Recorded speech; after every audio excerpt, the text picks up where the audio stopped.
Hello, and welcome to the CIF 45 Streams Roundtable Series. I'm Mallory Martin, the Artistic Director for the Cleveland International Film Festival. We want to give special thanks to PNC for sponsoring our Filmmaker Conversations content throughout the festival. On today's Roundtable episode, we'll be joined by filmmakers from the documentaries Chasing Childhood and Generation Growth.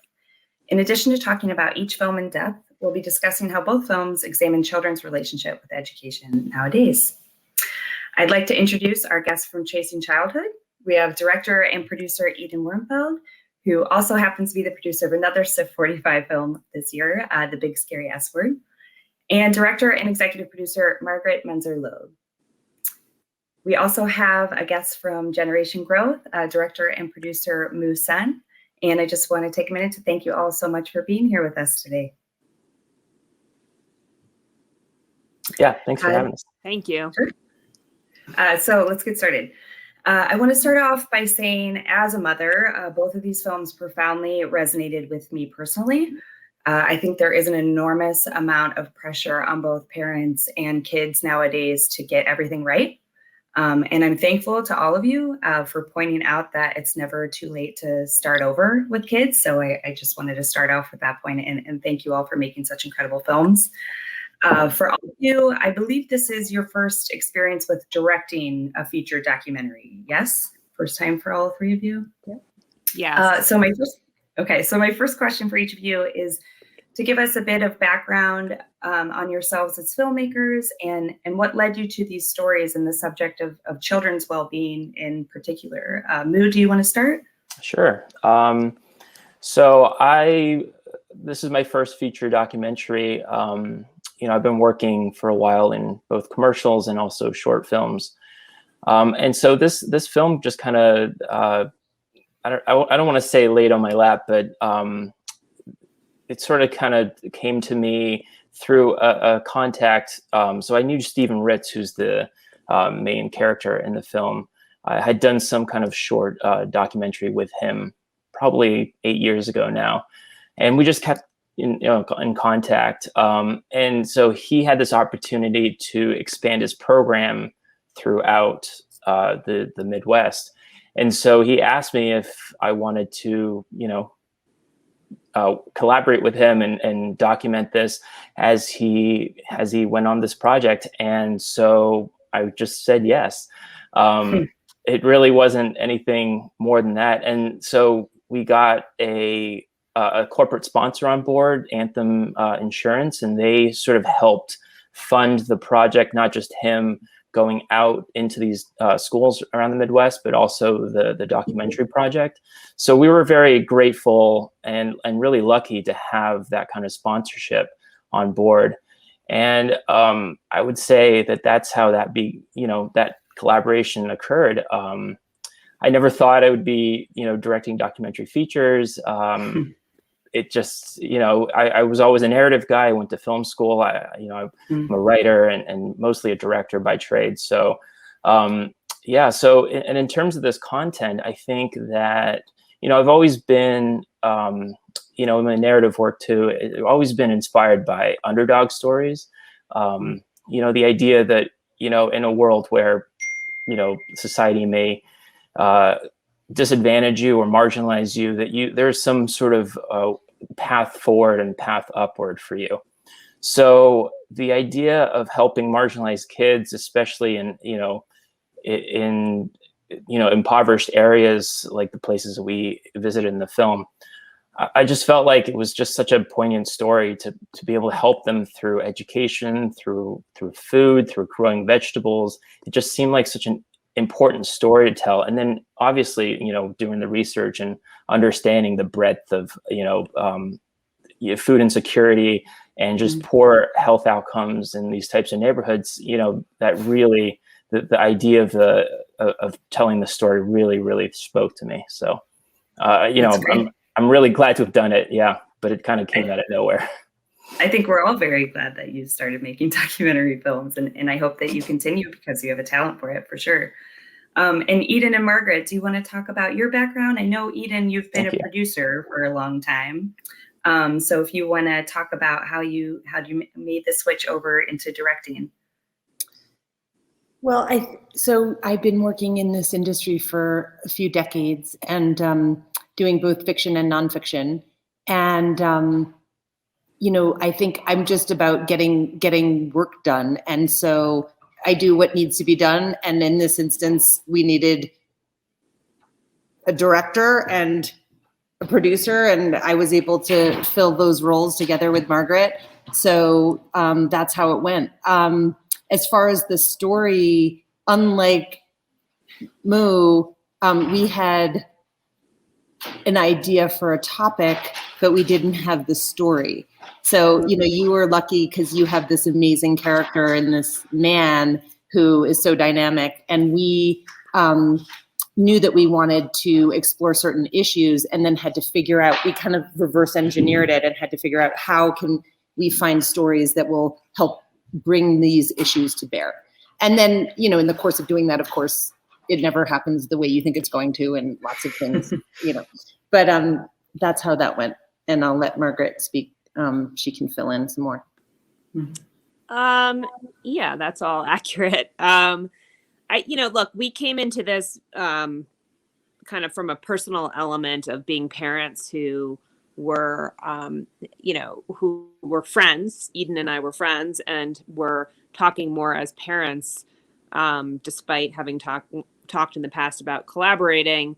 I was not a lifelong documentary filmmaker. I had worked in production. I'm a social worker by training, and I'm a mom and a philanthropist. And we were really talking more as parents who were raising our kids differently than the way we were raised.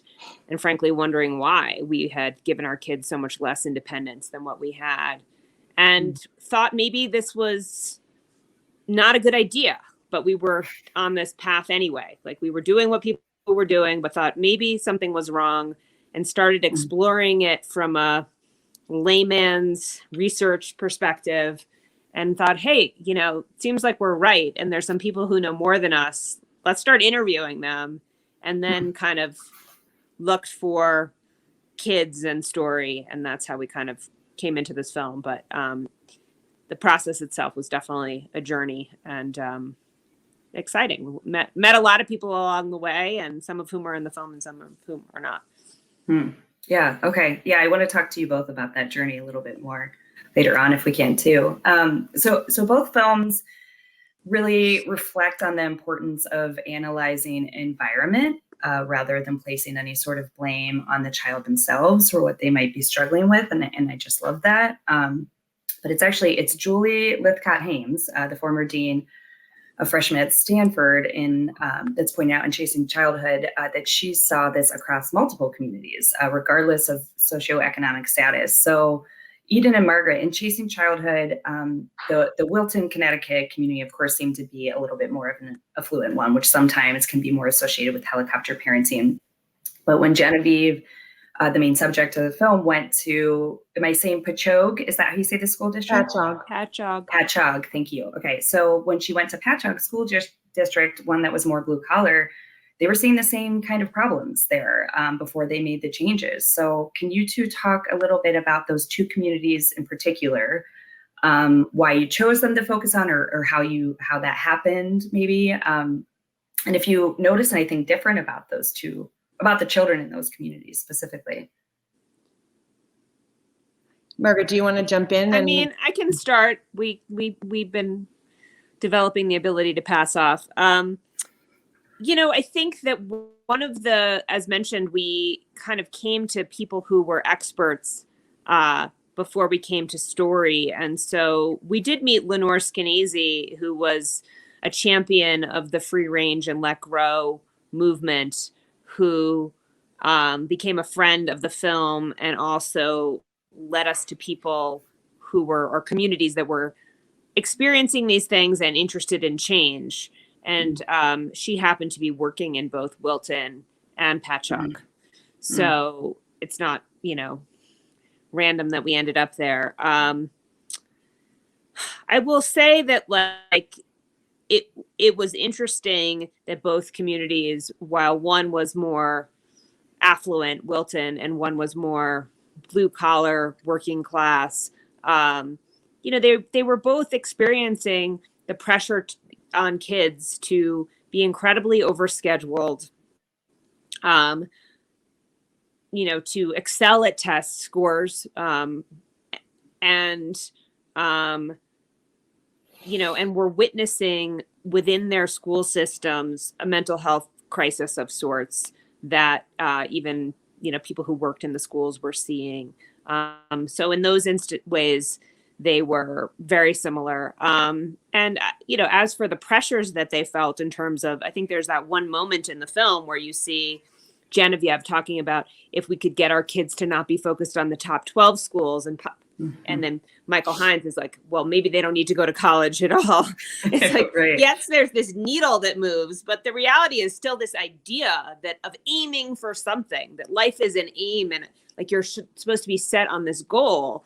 And the loss of being very present, that free play and getting lost and things that people remember in their own childhood had, I think, was relevant to both places. And maybe it's not about the top 12 schools. It's about not really, being able to have parts of your childhood that are not a goal. So I think that might be one of the ways that they were most similar, despite being very different. I would just add that, that maybe these issues are kind of on steroids in a community like Wilton because there's so much money there. But you have we encountered the same issues in Patchogue, and people going into debt to try and compete with the people who are living in these more affluent communities. And I would just like to add, for the context of this broader conversation, that Moo's film is really looking at kids who are living in poverty. And we've always said that is not the scope of Chasing Childhood, that it's kind of like we were seeing this in working class on up, but not in, our research and our filming did not go into very low income neighborhoods where kids were in food deserts and so on and so forth. So I just want to make that distinction because I think it's important for this conversation. Right. Well, and that's a good point. So Moo, in Generation Growth, obviously you specifically focus on students from marginalized communities, whether it's the Bronx, Toledo, Ohio, or the community in West Virginia. Can you talk a little bit about the importance of what I think you defined as social or environmental determinants in those communities when it comes to those specific ones? If you want to reflect on that a bit. Yeah. So the idea, I think the term is social determinants of health, which I think is used in a lot of social circles and research circles as well. So the idea is that the determinant of health for children in those kinds of neighborhoods is mostly due to environmental factors, whether it's education or unemployment or access to healthy foods, that kind of thing. So I think what we wanted to make sure to focus on in our film is that is present in a lot of different types of neighborhoods, a lot of different types of areas across the country, and in a lot of different cross sections of even types of children. So like we discovered that in West Virginia, we went to a foster care home, and in the Bronx we looked at developmental disabilities. So I think the important thing to notice that I did notice is that when you're talking about children who are underprivileged, it occurs. It's not just in places that are predominantly African American. It's not places that are predominantly rural. It's kind of a big cross section across the entire U.S. And so and I think the way that we kind of approach that topic, obviously through Stephen and the program to grow vegetables, is that a lot of this has to do with food. The access point of all of this has to do with access to nutrition, and I think that so obviously Stephen, his whole program is about growing food, and what he's found is that kids and don't have the developmental abilities of nutrition, that affects everything else surrounding it. it's the cyclical thing where, because kids aren't eating well, they aren't, performing well in school, and that affects their test scores, which then affects the amount of funding that the school can get from the school district, and that just becomes that cycle of poverty, and so that's just something that they just really can't get out of. So, it all starts with that educational component where, and that's just sort of where Steven's coming from. Okay. So also both films were really great about offering intimate views into the lives of some of the subjects. Eden and Margaret, how did you two meet Genevieve and Savannah's family? And as filmmakers, what was it like getting as close to them as you got? Well, we met them because we went without a camera, we went to Wilton, Connecticut to visit with their task force. And we had a meeting with them to discuss the possibility of filming there and whether they would welcome us or not. I mean, as I'm sure Moo knows, and you hear from all filmmakers, you kind of have to go through the doors that open to you. And so at this meeting, after the meeting, a few people came up to us and said, we would be willing to have our family in the movie. Like, if you're interested, if you'd like to talk about it more. And so there was a process and for a long time, we actually followed more than one family. But as, it became clear that we were in 3 communities, we realized we could only have one family from Wilton. And the Easons were our family.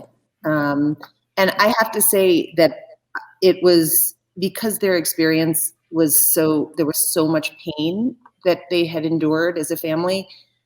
I felt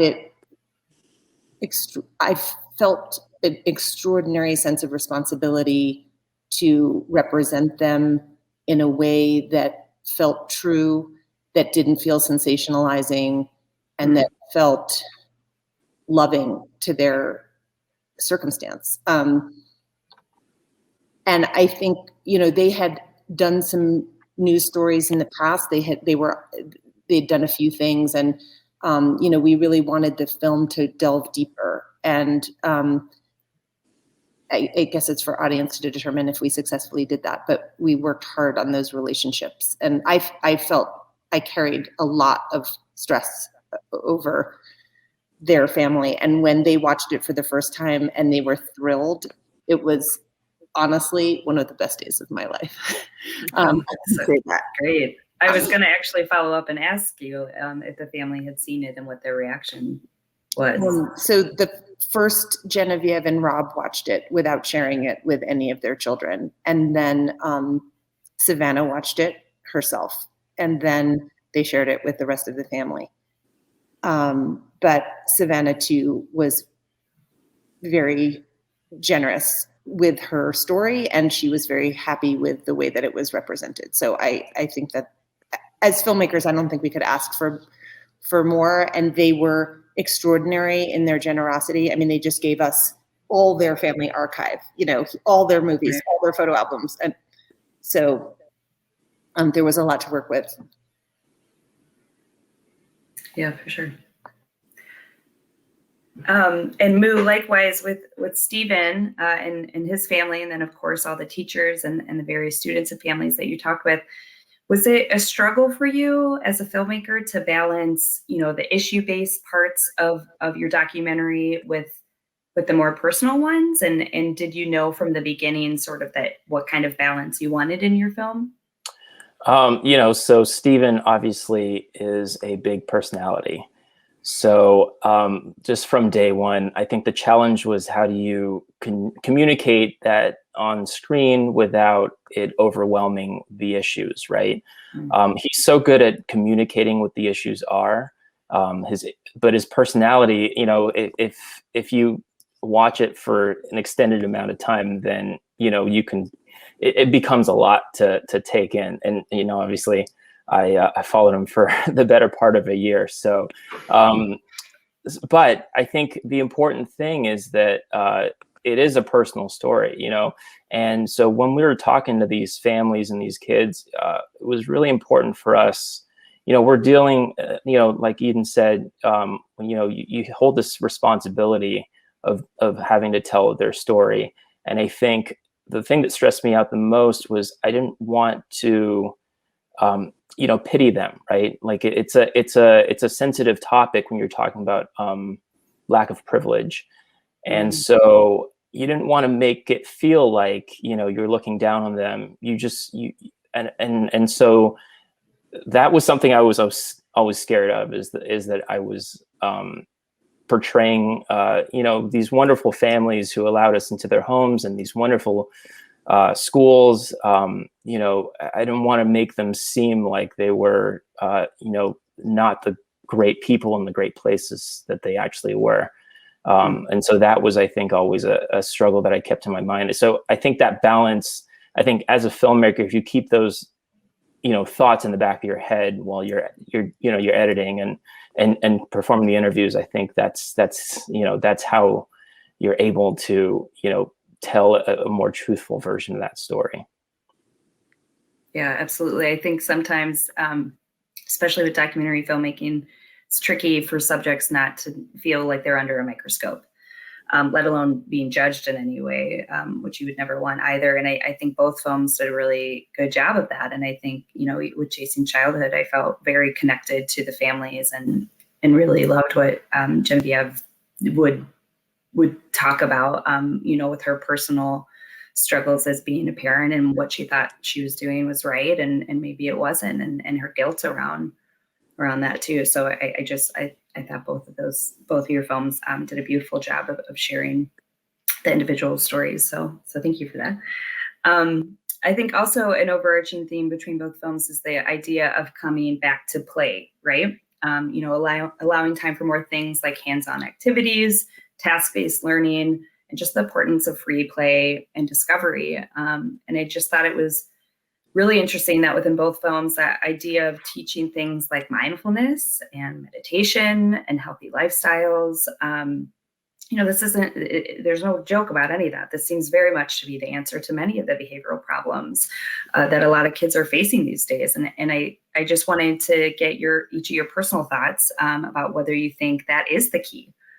And if so, you know, how do we even start to begin to weave that into our educational system? So I don't know, Margaret, do you want to start? I'm happy to. I've been thinking a lot about this, and not just in the film, but even like to bring this film to a time where many parents have had their kids at home all year, and where screens have taken the place not only of social time, but academic time. That, you know, it was pretty thrilling to have someone like Peter Gray explain that play is not just, you know, frivolous and fun, but necessary for healthy human development. And what may have happened kind of naturally for previous generations may require a little bit of thought. Or maybe it was, you know, intentional that there was recess for kids for such a long period of time as part of the school day, and so the kids could come back and focus. And we've really lost sight as we've tried to cram more into the day to have kids be able to succeed, whether it's on standardized tests or, you know, fill their resumes. So I don't necessarily know that there's one answer, but I think it as a, you know, we've been very focused on the need for a cultural shift, both on the part of communities, parents, as well as schools, or it doesn't really work. So I think whatever happens in the school day with recess, which I do think makes a really big difference, I think to the extent to which communities feel like, you know, we're not all going to overschedule our kids and it's okay for a bunch of kids to go outside and play, you know, regardless of socioeconomics, that would be a real step in making a change that will probably have an impact on a lot of other things, including behavior and how they grow up to be competent adults. So, right. like Michael Hines says in the movie, that when he speaks to other superintendents and he's like, if I had a magic bullet that could make all your behavioral issues go away and it was free, would you do it? And they're like, yes. And then when he tells them that it's yoga, mindfulness, meditation, and doubling the time for recess, they're like, no way. So, I think we're at a, it's a kind of cultural inflection point. What needs to happen to shift the thinking, or are there taboos associated with those things, like they're too hippie-ish, or they're out there, or they're not serious? But what I think is said in the film, if you who are watching this get to see the movie, is that the schools that have employed these measures have seen this dramatic drop in their behavioral issues and in just difficulties with kids sitting still, particularly we're talking at the elementary level here. Right. And it was staggering, the data that they had to share. So that's great. And Moo, likewise, even with the Green Bronx machine, and I think some of the statistics they were saying too was that in schools where this program had been implemented, attendance rates went up and attention rates went up. And so I think that fits into it, and it sort of fits into the sort of hippie notion that you were talking about, Eden, that maybe some schools might balk at the idea of bringing plants into a classroom. But, there is data there that this is working for a lot of students. So Moo, do you want to talk about that a little bit? Yeah, so the idea of, they call it hands-on learning. It's been around for a while, and it's surprising, but there is a lot of pushback on it from traditional school boards. Mm-hmm. It takes a lot more resources.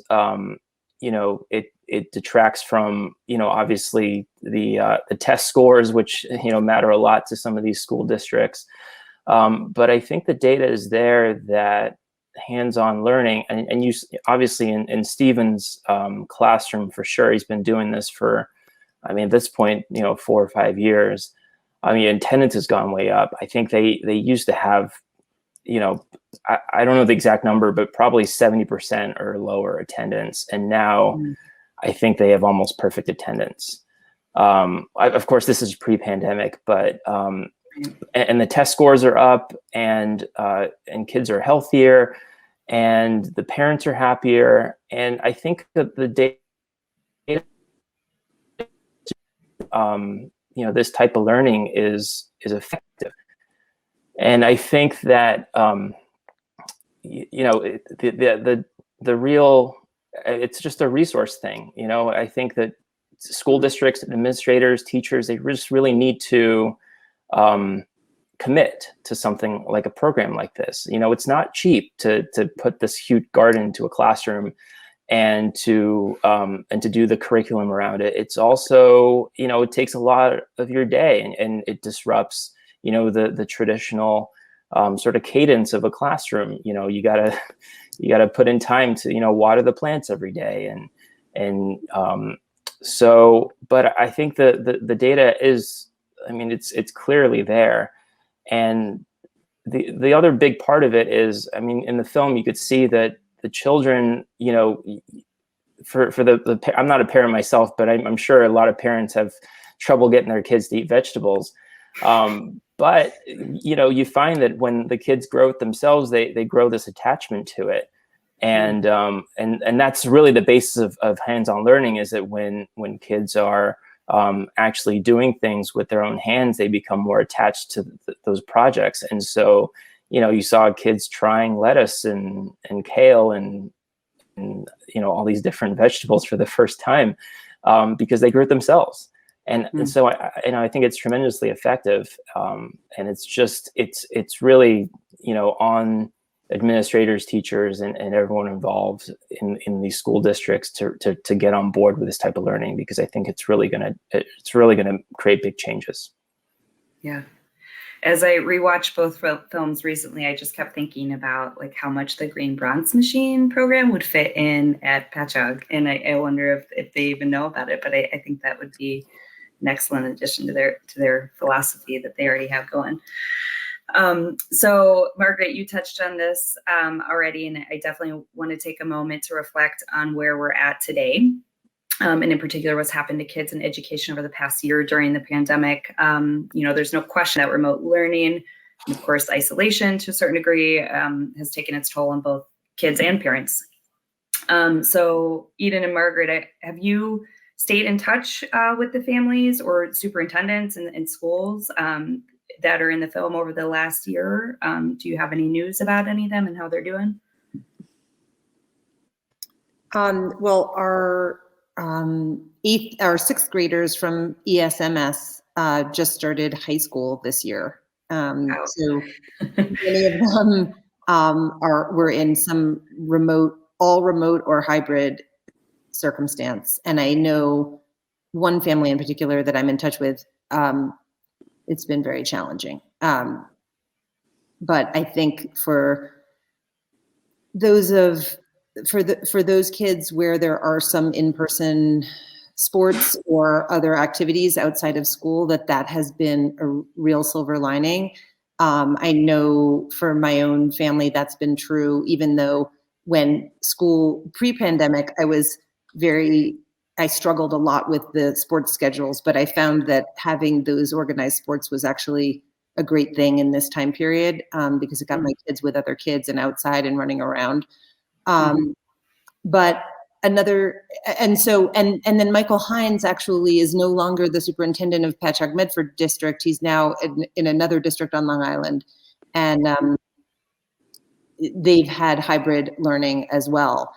I think it's always to mixed results. I don't think that I think there are those kids for whom maybe there are easier aspects of it, like you don't have to keep track of your backpack and you don't have to, go from classroom to classroom. I mean, there are certain kinds of issues that may make online learning better for some kids or kids who have social issues and so on. But I mean, I think we've heard of a lot of kids, both through the movie and in our own orbits of just being parents, who are struggling. I mean, it's just not been an easy time. I don't think it's been an easy time for anyone. But that being said, I know that something that I like to share is that I have heard more play outside my window in Brooklyn since the pandemic than I have ever heard. I mean, I grew up on the streets of New York and we played all the time. And in the couple of decades that I've been a grown-up and lived in,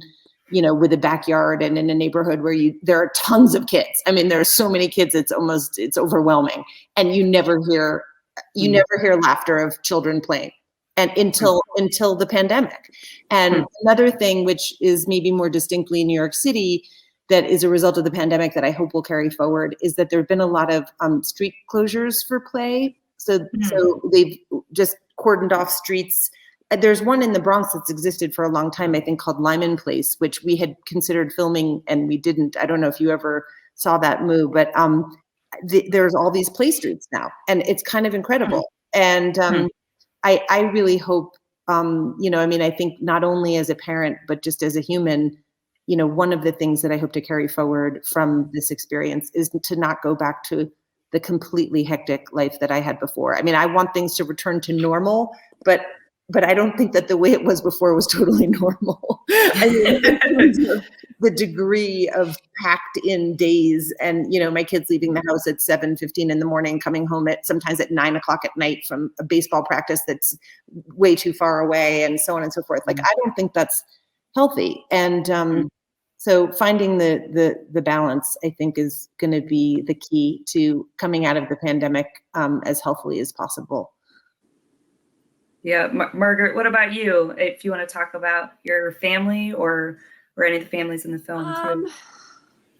I mean, Eden touched on a lot of it. I think that the interesting thing about the pandemic is obviously it's been harder for some people for all kinds of reasons, everything from socioeconomics to also just the kind of kids they are. I mean, I do want to acknowledge some things that have been said, like there are children for whom school was not so easy, and they're very happy there was a silver lining to not have to get up every day and walk down the halls of a school for some kids.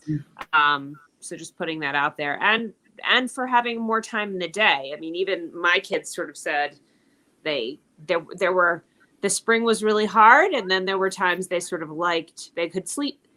Sleep actually is a very interesting one. Even in Eden's comment, like something we didn't get to explore as much, but one of the stressors on these kids, and in addition to not having enough time to sort of move and have free play when they're younger, is just the lack of sleep that they get because their days are so long and the pressure that they have on them. I think a lot of kids actually got to sleep better during this time, and that's actually been a good thing. And I hope we keep some of that. So, things going too far in any direction can be problematic. And I think the hope is to not suggest we abandon everything in life, but to hope that we can have some room for the less extreme and for there to be range in the kind of parenting and childhoods that kids have, and potentially less judgment, which is always very difficult, both for on the part of how kids get judged and parents get judged.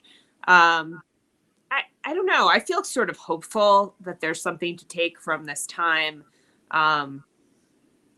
I certainly think for younger children, being on screens all day is pretty detrimental, more than for older kids. And they need hands-on learning. Like, they need to use their bodies. They need to touch things. They need to smell things. There's no debate about that. And COVID has made that maybe open doors in some ways, but in terms of the ed space, it's been incredibly difficult. And I hope, I'm a little fearful that these places that have been so teaching to the test are going to see kids as being very behind. And that then when they come back to school, they're going to be like, we've got to catch up.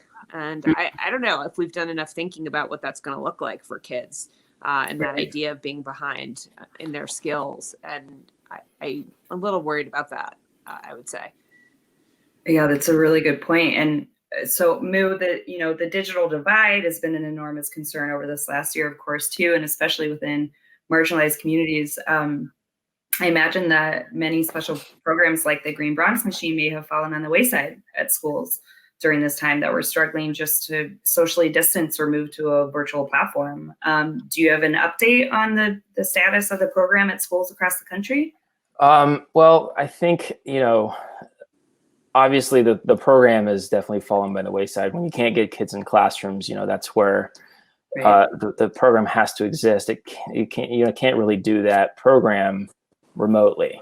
But I think the bigger issue that really has plagued a lot of low-income kids in this pandemic that people don't really realize is that, a lot of kids get the majority of their food through school programs, especially in those types of neighborhoods. And so, not having access to school means you are even more food insecure than you were. And so that has been, at least talking to Stephen and seeing what's been going on in the Bronx, that's been a big issue.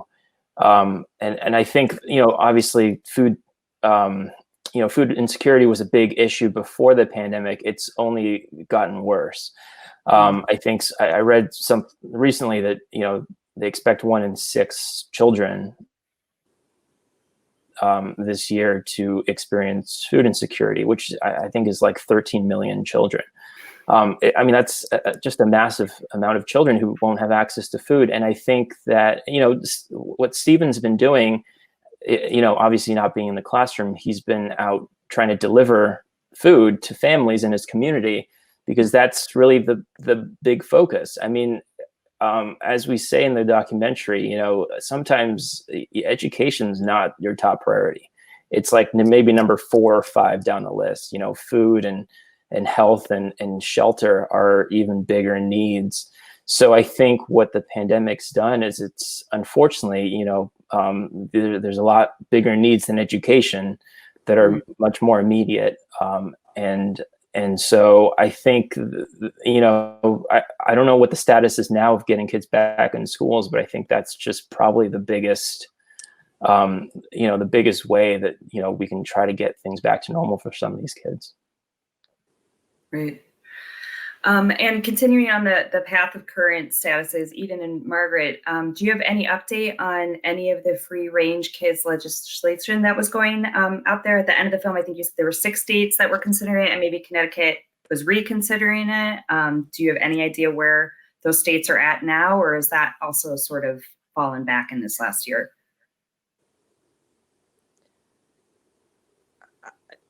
I don't know off the top of my head where those legislations are. I don't know if Eden does. I feel like a lot of things are fairly slowed down because of COVID, but right. I think that some of these issues have taken a little bit of a back burner. Yeah. Right. Which I can only imagine. But a great resource for finding out is Lenore Skenazy's website, because she coalesces all the information about what's going on in the country around these issues on her website, which I believe is Free Range Kids, or Let Grow. Is it letgrow.org? You know, I don't want to say anything inaccurate, but one thing I will say is it's not just that it's been put on the back burner, but to the extent to which parents were, because of COVID, there's been so much, you can't go outside anyway, or when you can go outside, maybe, you know, it's been to play, but the sending your kids to the store to do errands, to some of the kinds of tasks that were in Let Grow, I think have, not been as front and center because of COVID. Right. Okay. Well, thank you for mentioning Lenore's site too. We'll make sure to put that down in the information for people to be able to go to, and information also about the Green Bronx machine too. So, well, you know, I just want to thank you all again for spending your time with us today and for sharing your films with us. It was really just a pleasure to meet all of you as much as we possibly can meet right now. Thank you, Mallory. It's great to be here, and we're sad not to be, you know, experiencing the films with audience and with you all, like meeting up for filmmaker roundtables and such. But hopefully, another film, another year. Yes, for sure.